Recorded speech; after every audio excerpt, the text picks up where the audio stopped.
For the past 10 years, 20 years, 30 years, Nigeria has been having challenges that are beckoning and waiting for answers and solutions. That is why we are bringing to you our program, State of the Nation. And this is going to come up on our flagship program this morning on ITV. I am hereby inviting you to join me, Bola Bakare, your host, on State of the Nation, so that we can hasten the motions that brings national development. It's going to be a regular basis on Tuesdays. Make it a date with me. I'll be there waiting for you, and then we shall discuss Nigeria on an holistic level.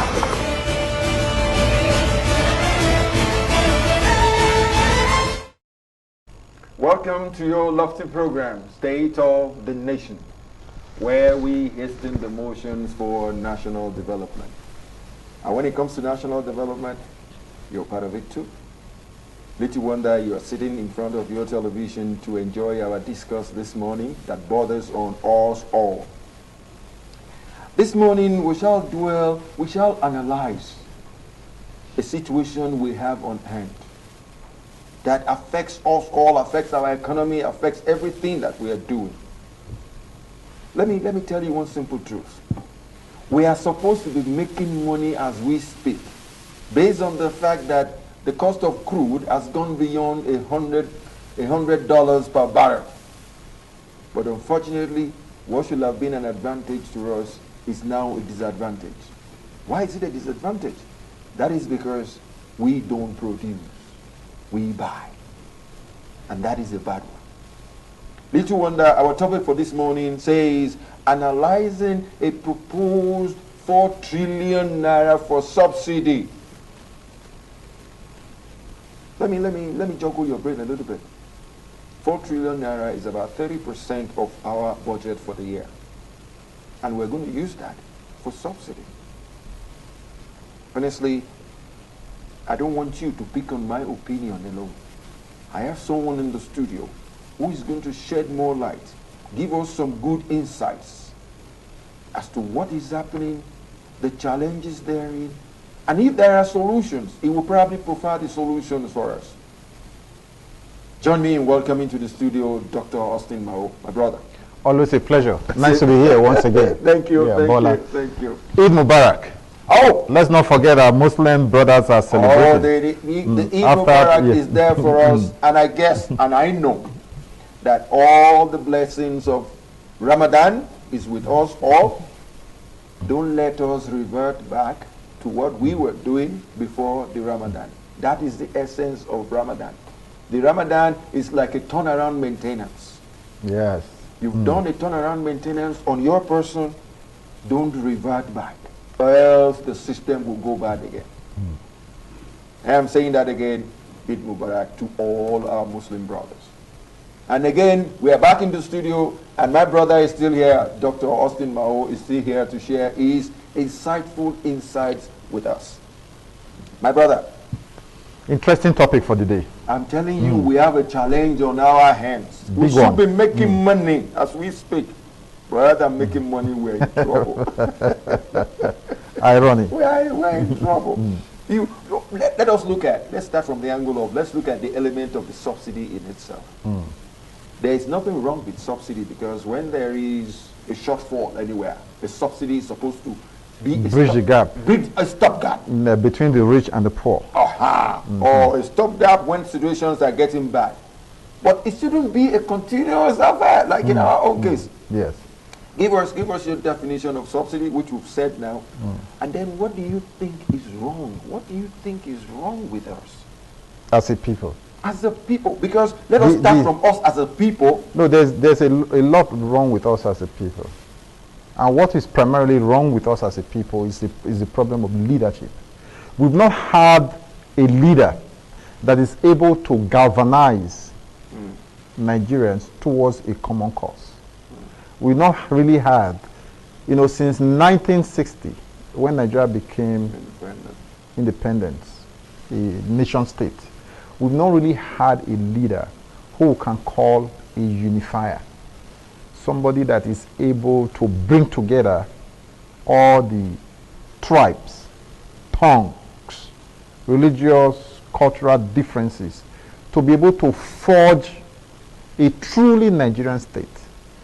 So as a country where we have nationalities who still identify themselves, who still identify themselves as Igbos, as Yorubas, as Hausa, Fulani, Christian, Muslim. That's a problem.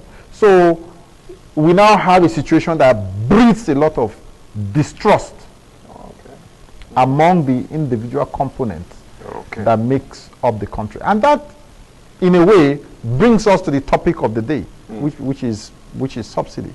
A lot of people speak for subsidy. A lot of people speak against it. And at times when we talk based on sentiments or emotions? Sentiment, emotion, ethnicity, religion, region. You know, these identity politics of religion and ethnicity that has brought us to where we are as a country. Even in leadership, Buhari at times is accused of being a sectional leader. And people who accuse him of being a sectional leader, they have evidence to prove that, look, this guy has not run the country in such a way that the country the country works for everybody. Do you believe in that school of course thought? I do. I believe in that school of thought. I can look at his government, use empirical evidence from his government. When Buhari have any appointment to make, he look at a particular section of the country and a particular religion. That's a fact. The evidence is there.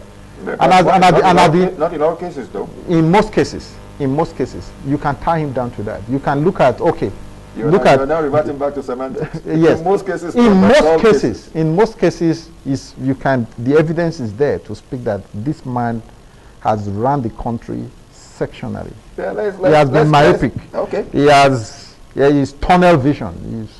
He's tone deaf to the reality that is bedeviling the country. That's a personal opinion. Yes, it's my opinion. You have a right to you can, of course, I have a right to it. You look at, we don't talk about it anymore because many of us are doing a countdown to the end of his administration. He has barely a year to be in office. Okay. And 7 years down the line, if he couldn't make much difference, we don't expect any difference now. But let's come down to the topic. Let's come down to the topic, which is subsidy. Subsidy and the amount of money. The humongous amount of money we are spending, we are budgeting.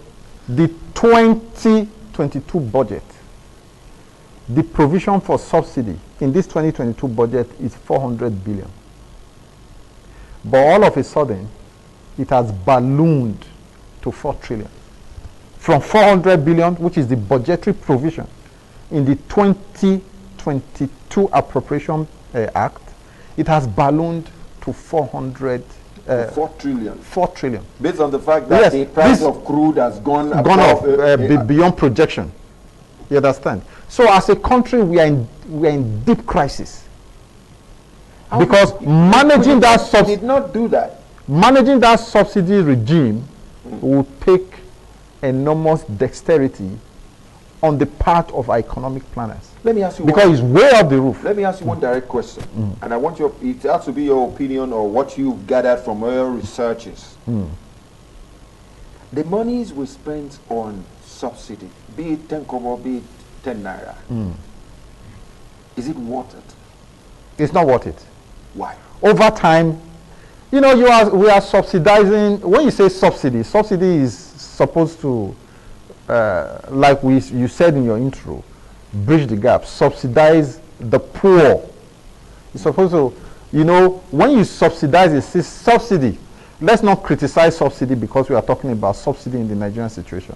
Subsidy exists all over the world. It exists in Europe, it exists in America. The American farmers or the European farmers, they are heavily subsidized. Why do you give them subsidy? Because you want them to be able to produce food, cheap.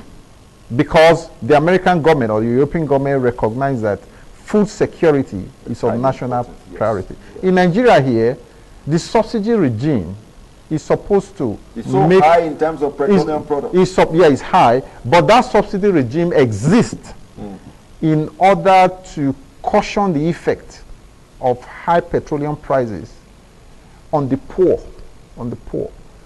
on you and I. We the everyday people. Yes, who need to use petroleum products to survive in a country where you don't have electricity. The small scale and medium enterprise operator need fuel to power his generator. If you're a barber, you need generator. If you have a small machine in front of your house where you grind pepper and all that, you need generator. To run this studio, you need generator because you don't have sufficient power in your national grid. You understand? You're a taxi driver, you have to buy fuel to be able to commute. Your passengers and make money there. So you find out that subsidy regime was put there to take care of these small people who cannot buy realistically the price in the market. But what we are doing as a country is that we are subsidizing corruption. We are subsidizing inefficiency. We are subsidizing our border countries, Niger, Chad, Cameroon, Benin Republic.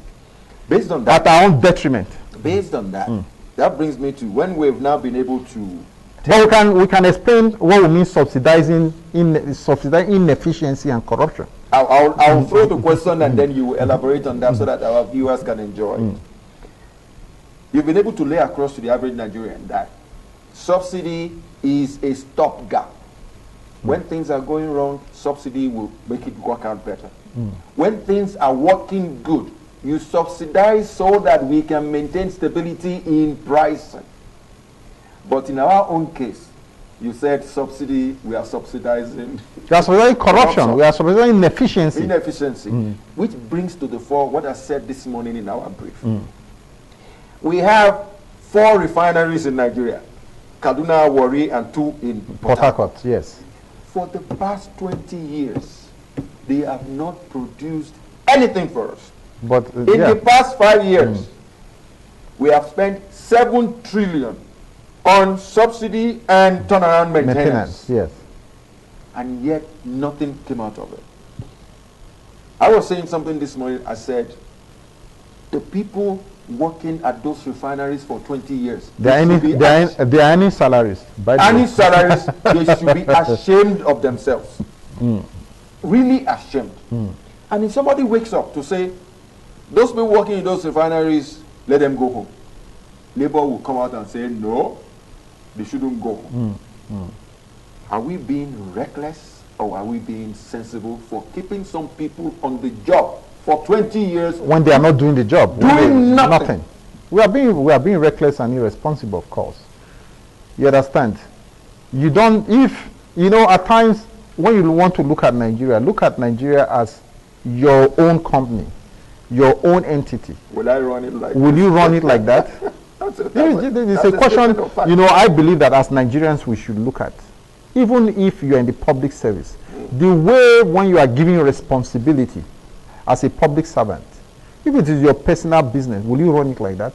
Will you employ staff and pay them at the end of the month for doing nothing? For 1 year, 2 years, 5 years, 10 years, doing nothing? Even some of them are even retiring, get their full entitlement, and are now collecting pension and gratuity. Can you but cannot show that they have been productive or cannot show the value they have added to the system in all ramifications. And you are satisfied? Do you run a country like that? No, so at times when we look at Nigeria, we shouldn't be surprised that as a country we are facing what we are facing. The seed of what we are reaping, I will sow it a long time ago. They say when you sow the wind, you reap whirlwind. That's the seed of corruption. The seed of paying, of budgeting 4 trillion as subsidy as against 400 billion. Because we should be making money now. Yes, that it is about because the problem is everything if our 4 refineries were working, even at 50-60% capacity, we don't even need to import petroleum product into the country. What is playing out is simple. Everything you are earning, when the price of oil is going up, it means you have to, of crude oil is going, importation goes up because you are paying more for refined product. Because the factories, the refineries outside this country, they are buying at that. They are buying, yes, they are buying crude oil at a high price. So when they refine, they have to sell it at a high price. So you now find out that when you export your crude oil, which you can't refine in your country for domestic consumption, you have to buy it at prevailing dollar rate to bring back into your country for consumption. That is what is playing out. So that means Nigeria is, the irony is that the more the price of crude oil in the international market goes up, the more we will pay to import refined product into the country. Now, let's even look at the confusion. You know, it's as if government on its own has given up on the 4 refineries. When you ask NNPC, any of its officials in the petroleum industry now, say, how do we get about this? They will point out that we should wait, we should be patient. Even the central bank governor of recent, when we were looking at the spiraling exchange rate, yes, between the naira and the naira. Yes. The only answer he could give was that let's wait, when we are no longer spending so much to import refined product into the country, the dollar, the price of dollar against the naira will drop. You understand? What an elementary answer to that. And what they are looking at is Dangote refinery. They believe that when Dangote refinery comes on stream, you know, Nigeria will be able to, you know, lift itself out of this problem. Now that you mentioned Dangote, I was going there and I wanted you to finish your disposition to Nigerians out there. Dangote refinery was built for 4.1 trillion naira. Yes. Our subsidy is just about the same amount. What is wrong that we cannot foresee and use that fund properly? Let's say we even forget about our 4 refineries, existing refineries, let's jettison them. And even if we are going to build a new one from the scratch. Yes, it will be about 4.1 trillion. Because Dangote refinery is 650,000 barrels per day capacity. Which is the capacity of the 4 that we have. Yes, enough to meet domestic production and even for export.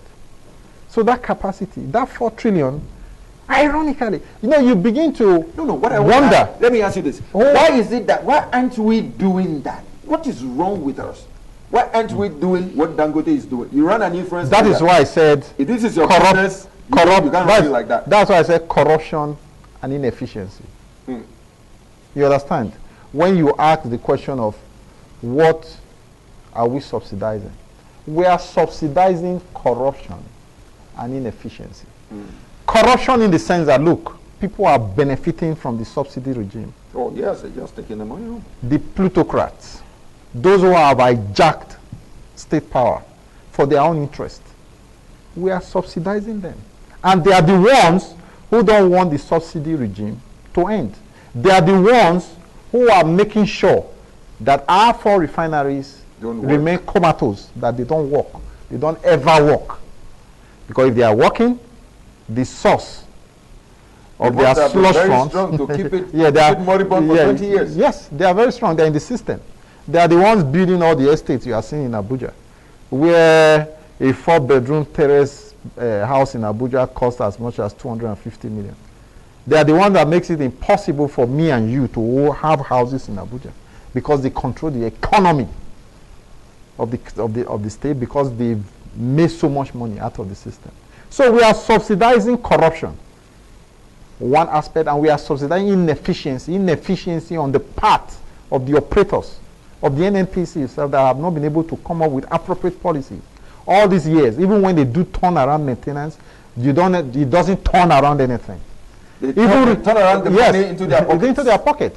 If you remember very well, the Minister of State for Petroleum, Simi Priye Silva, last year defended staunchly that, look, when they asked for about 1 billion, whooping sum of $1 billion US dollars to do another turnaround maintenance in the 4 refineries, and many Nigerians said, look, that money, turnaround maintenance over the years has not worked. What would you think will make this one work this time around? He defended staunchly why we need to do this. The money, and he did say that the turnaround maintenance will last about 6 months. Will last about 6 months. And I do know that the time frame he gave to himself has lapsed. But as Nigerians, have we asked him, have we been able to ask him the simple question of, look, we gave you this money to do this. What has happened? Why have the refineries not turned around and be refining crude product for us? So that at least with the high oil prices in the international market, our foreign reserve can get a boost instead of pumping everything. This would have been a windfall like we had some years back.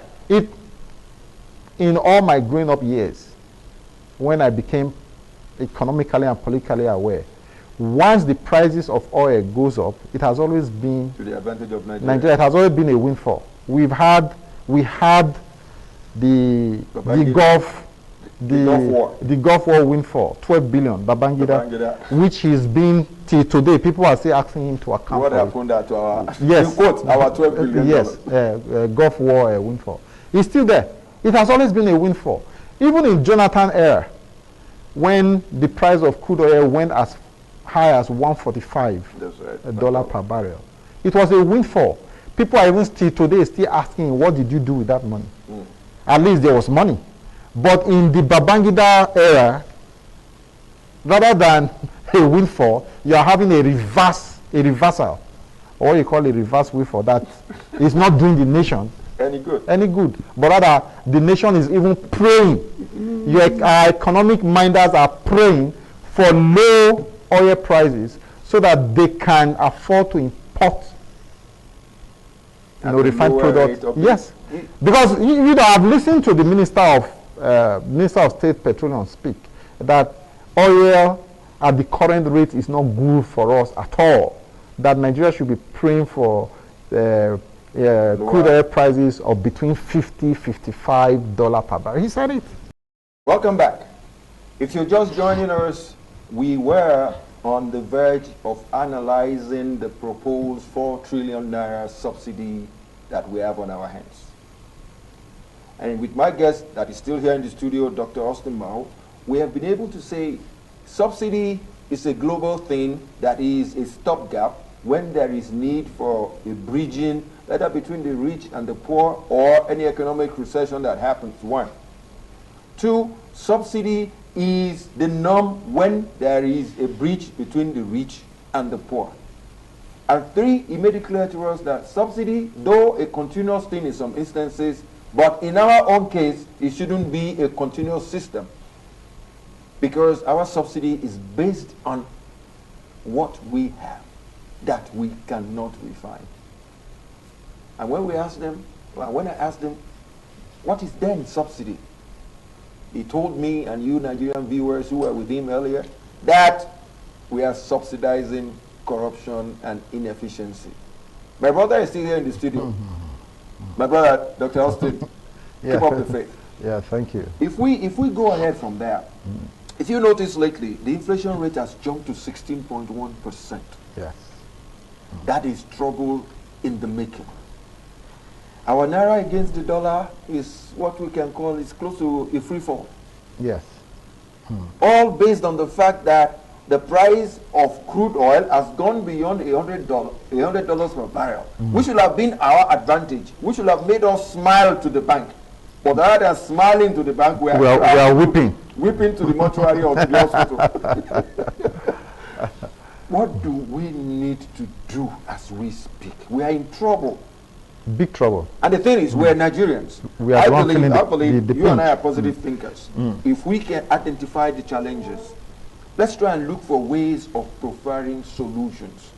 Let's give ourselves a chance to speak to power. We all can be ministers, we all can be essays or this or that. That is why a platform like this is very important. That's the right, media. my brother. That because is what the primary job of the media is to hold government accountable to the government. Not necessarily to criticize, hold them accountable. Let's hold them accountable. Go ahead. Yes, the accountability is simple. We know the problem. The problem is the humongous amount of money we are spending to import refined petroleum products into the country. At times, we should not blame only the federal government. You know, when we look at the problem we have as a people at times, as Nigerians, is that we always look up to the federal government as the all in all, the alpha and omega, who should solve all our problems as a country. In actual fact, but saying all the other tiers of government are lazy. All they do is come and collect money. Yes, and yes. We need to equally pay attention to subnational level, the state and the local government. What stopped the state government, for instance?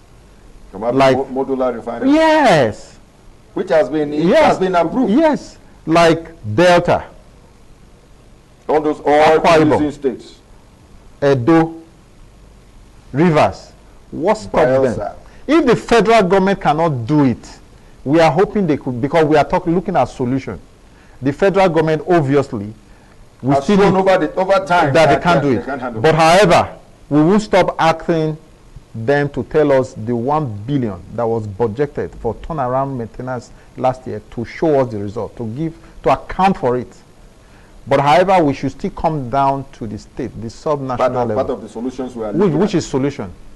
You know, if as an oil producing state, and you look at your country, and you know that, you know, you have a problem, the best way, you know, in economy, you say the best way to generate money is to look for a problem and proffer solution to it, right? That's what Dangote is doing. Dangote identified a problem in the Nigerian situation. That provide a solution, yes. And then it's going to smile to the bank and yes. dies. So what stopped a state governor from applying for a license to set up modular refinery, apply for crude, refine it, and sell, even if it is to even make the state in his own state efficient, self-sufficient in petroleum products, and even begin to sell. What you are doing is that, look, each time we send crude out of this country, we are sending out jobs. Of course. Jobs.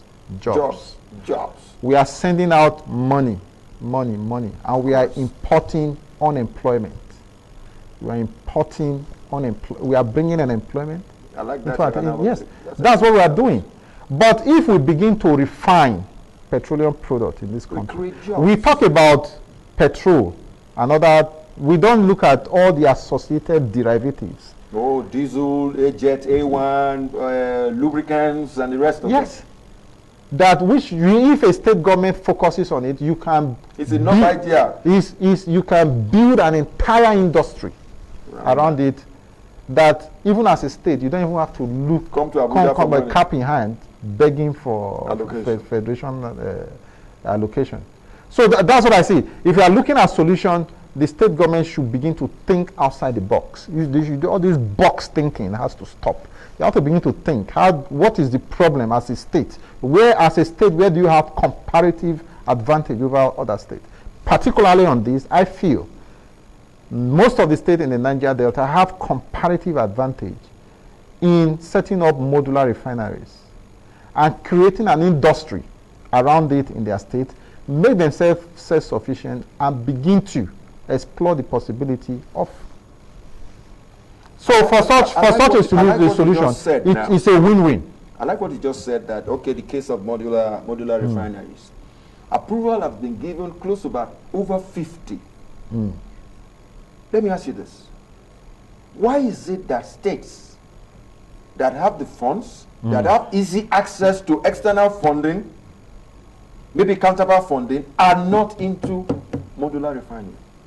It is, I think, if you ask me that question, I think it is one of the, I think it's one of the problems of the Nigerian state. Look, whether you like it or not, many of our states governors are lazy.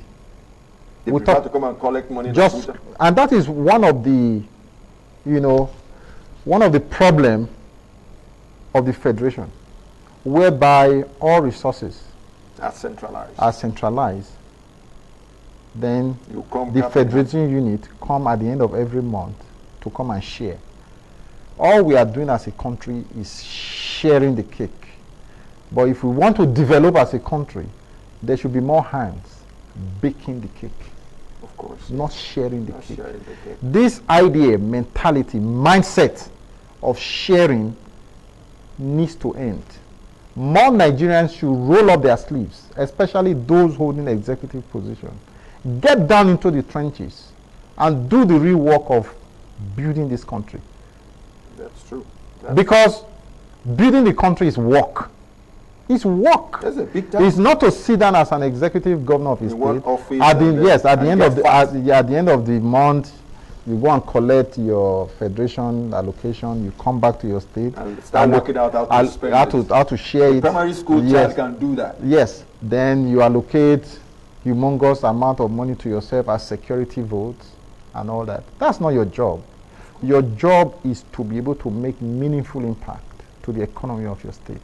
And where you have comparative advantage. In certain areas, like we are talking about now, you should be able to exploit to the advantage of your state. That's work. That's where brain work comes in. Let me ask you one hypothetical question. We've been trying to find solutions. You've been able to educate us that our governors are not moving in the right direction. They are getting so used to coming to Abuja to pick up funds and then go back home and then say they write a budget based on the money that you collected. And when the money is not enough, they start crying. They Like they are crying now. They are crying now that with so much money going into subsidy, subsidy. You know many of them are crying because there's no money to share in the federation account. At that level, what I'm looking at is, if Dangote can build a refinery, and the states are not looking at that as an example, what then do you think these governors can do? You know what? I want you to advise them, because some of them are so beclouded with that idea of coming to Abuja to pick up money and go back home. There was a day, you won't believe it. Let me keep my friend's name out of it. He came here and used a state in Nigeria as an example. Yes. He said the state brings 8 billion to the national coffers, but collects 138 billion. That's the irony of the Nigerian state. In allocation. Why do you think a state like that will want to work? Why do you think they want to do anything? The incentive to work is no longer there. And that is what affects the entire system. How do we kill that? How do we kill that? That is why a lot of people are angling for resource control. If what you get from the it's not commensurate with what you put in, it's not commensurate with what you are taking out. So it creates that kind of problem, that kind of anomaly, and it removes the incentive to work. But whereby you now insist on resource control, what some analysts will call fiscal federalism. That's right. Whereby every state, every region controls its resources. Many of them will be forced to look inward, because you now know that your success or failure depends on what you are able to do, the resources you are able to generate to run your state. And God has so blessed Nigeria. Yes, and whereby if you are a state, you cannot cope. You can as well ask to be merged with another state.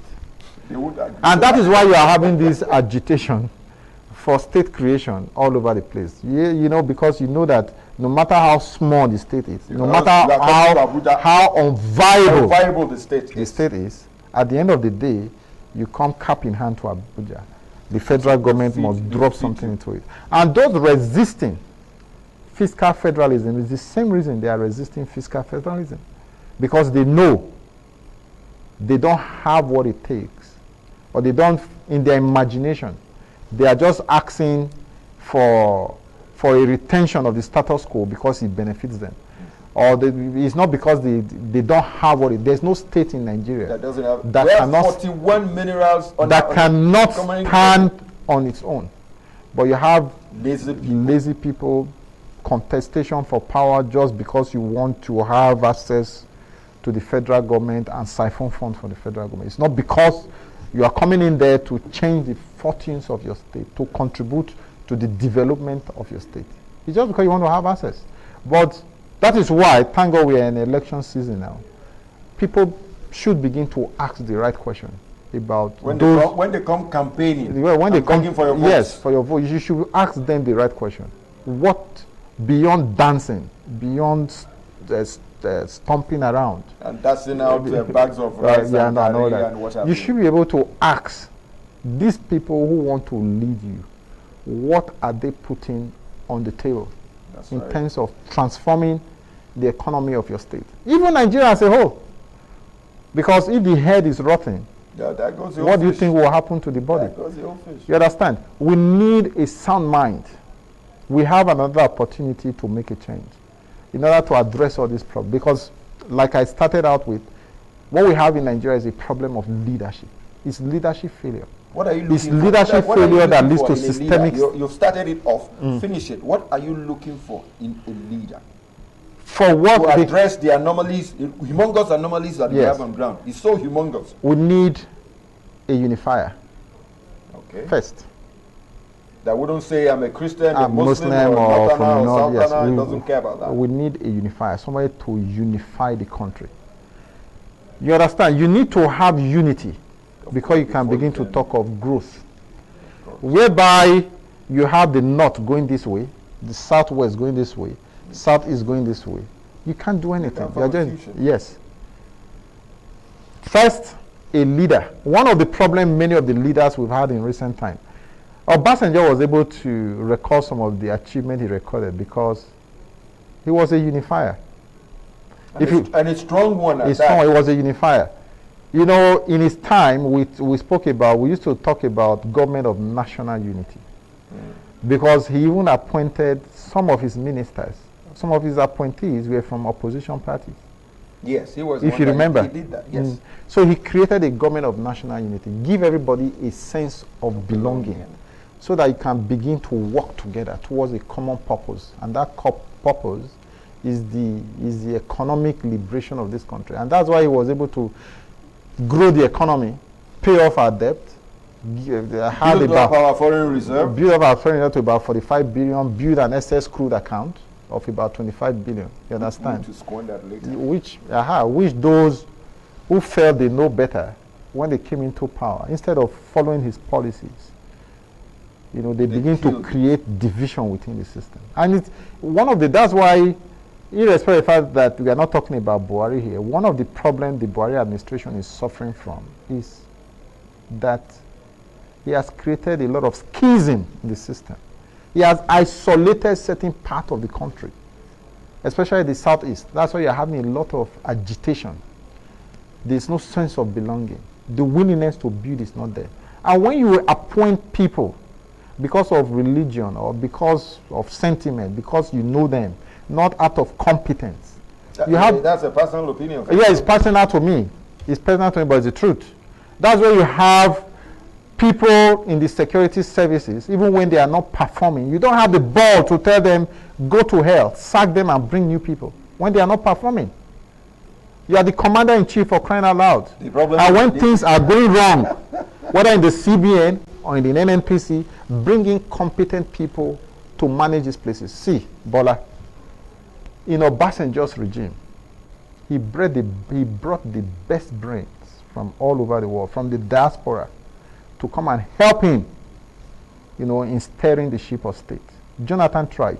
We can mention many names that we know that are still making waves all over the world today in the Obasanjo regime. But like how many can you mention in Buhari's regime? No, that's a personal thing too. But like you rightly said, it took an Obasanjo in his own personal capacity as the president to bring in people that he thinks can help him run the affairs of the country. And that is what any regime or any government that want to transform this country need to do. Good. Unify and bring in the best brains. That brings out about the best manpower. When I asked the question of how do we change this anomaly, one of the things you said was unify. We need a unifier. A unifier that can bring somebody that is strong enough. Don't you think that is important? It's not strength. When I say strong, the willpower. You know, when you should have if you are a unifier and you are able to bring in the right set of people who give you the right advice, to manage the affairs of state, not somebody who you feel that we always defer to. Let him just Not somebody who believes in personal loyalty. And not in patriotism. Yes. You shouldn't, your loyalty should be to Nigeria. To Nigeria, not to the commander-in-chief. All right. Yes. All right. And where the commander-in-chief is not getting it right, because of your loyalty to the state, you should be able to tell the commander-in-chief to his face and say, this is not right. This doesn't serve this is not right. Yeah, this doesn't serve the interest of the people. It serves your interest. But when you don't have people like saying that, he should be ready to resign. Really? Yes, he should be ready to resign. Yes. That is why the body language of the commander-in-chief matters a lot when it comes to running the affairs of state. That's true. When Buhari came to power newly, the first few months, 2015, when he came to power, his first tenure, there was this talk about body language. And many people were shaping up and sitting up. They were afraid that this man is coming to keep us to shape. Even those that stole money from the system, they were on their own. They were returning some of the money. Yeah. But many of them have gone back to collect it back and collect more. Because the body language, they didn't serve any purpose. All right, all right. We are really, really, really happy for you to share your insights with us. And to you, our viewers out there, one thing about my brother, Dr. Austin Mao, is simple. He is a publisher. He is a media man. He is an astute, straight talker. He says it as is. And as such, we've been able to share his insights. One program, and I repeat, one program is not going to be enough for us to say, okay, this is what is happening. We've taken it all in one fell swoop. This is something we're going to continue doing on a regular basis. Because as Nigerians, you and I, we are in this together. Just like the Americans say, you and I together, never mind the weather. If it rains here, we're in it together. If it's sunny, we're in it together. If we're going to revamp Nigeria, we're in it together. Little wonder we are in election prep year. That is where you come in. That is where you have things to do. That is where you have to exercise that your franchise. That if I am going to exercise that my one man, one vote, I am going to make sure my vote counts in the government that is going to come. And my advice to you on that basis is, he's not the governor yet. He's not a minister yet that goes around with a convoy that you can't see him. There are policemen around him. He is the one coming to your house to beg you for your vote. That is your time to tell him to his face. What are you going to do about this? You need not ask him about everything. Be specific. What are you going to do about this? What can you do about this? In most cases, you know him. I can't live in Lagos and come and contest in Abuja. No. He is living with you. He is contesting with you. So you know him, you know his capabilities. Don't be fooled by that bag of rice, by that tuber of yam, by that mudu of gari beans or whatever. Because if you mortgage yourself now, if you mortgage your vote now, you will have no wherewithal to complain next door. Because you've mortgaged it, you've sold your right. Fellow Nigerians, we are talking about subsidy. And subsidy is based on the fact that my brother here gave us his insights and said he used a personal language that we are subsidizing inefficiency and corruption. I want you to think about that too. Form a personal opinion about what we are really subsidizing. Lately, some people are asking, how many barrels do we consume? The people that we said, they don't know. How come they now know how much of your money they are spending if you don't know what you are buying? How do you know what you are buying? What you're spending the funds on? On this note, I would like to ask my brother to just encapsulate by picking on that my last statement. If it happens that they do not know what we consume, how did they know how much they are going to spend? You know, it shows the inefficiency and corruption I spoke about. They have left the situation the way it is. They can correct it, but rather, I watched a documentary recently about Saudi Arabia's Aramco. Aramco. How they manage their Saudi oil industry. And the person that was speaking, I think he's the MD of Saudi Aramco. He said Saudi Arabia, he said Saudi Aramco is accountable for every drop of oil drilled from the Saudi soil. Every drop. They must know where it's going. Yes. Where they took it from and where it is going to. Because they are accountable to the Saudi people. It's an interesting give us. So the point, on our side. the point is, yes, we need to begin to, the operators in the oil industry, if they don't know what to do, they need to, if after almost 60 years of Nigeria being a commercial producer of crude oil, we don't know the quantity that come from our soil. It means the amount of corruption in the system is huge. We need to. They didn't even sell half and declared half. That is the problem. The commander, we need to address. We were hoping that with the signing into law of the PIB Act now, yes, that it will resolve all this problem. I think a lot of people, I don't know. I guess it hasn't gone into effect yet. It's in effect. I mean, once a bill has been signed, it has become into law. In fact, by the provision, what Buhari even budgeting 4 trillion for subsidies is an illegality based on the provision of the PIB. Right. He's not supposed to do that. But you know, he cleverly said he will remove, the government will remove subsidy. They are postponing the removal of subsidy till June or July next year. That's when a new administration comes into power. So tactically dodging that responsibility and transferring it to another administration. You see, I feel the solution to the problem is we need to go back to that PIB Act and implement every sentence of that act to the latter. It will help us address the problem of this humongous problem. On that note, he has been able to encapsulate based on my last sentence, and I guess we all should have been able to learn from this. We are not trying to shove anything down your throat. The idea is, let us juxtapose ideas, listen to what we are saying, so that you can personally develop an opinion about your country, so that you will be able to do something about it, because we are in an election prep year, so that you know what to tell the people that are going to rule you tomorrow. On this note, I would like to say one big thank you to my brother in the studio. Austin, I want to say thank you once again. Always a pleasure. Thank you, Bola. Thanks for coming. Thanks for coming. God bless you. Yeah, bless you. And to you, our viewers out there, don't go away. State of the Nation continues shortly.